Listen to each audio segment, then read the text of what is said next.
গতকাল কলকাতাতে সাংবাদিক বন্ধুদের উপরে যে ধরনের আক্রমণ হয়েছে এই বিষয়ে সবাইকে জানানো প্রয়োজন বলে আমার মনে হয়েছে। 6 জন সাংবাদিক বন্ধু যারা গুরুতর জখম হয়েছেন, রক্তপাত হয়েছে, তারা সরকারি হসপিটালে চিকিৎসা নিয়েছেন।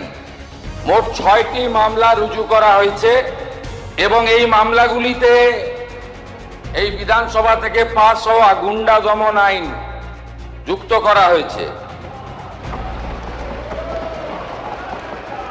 4 জন কুখ্যাত লোকের নাম আমি এখানে বলছি: Afroz of Rajabagan, Nahid of Khidirpur, Tanvir and Nizam of Ekbalpur, Rahul Jamal of Watgunge.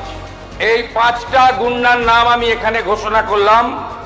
গুন্ডা দমন আইনে এমন ব্যবস্থা নেব যাতে একদিন নয়, এই গুন্ডাদের 3 পুরুষ মনে রাখে। আমি সমগ্র বিধানসভার পক্ষ থেকে সাংবাদিক বন্ধুদের উপরে শারীরিক আক্রমণের নিন্দা করছি।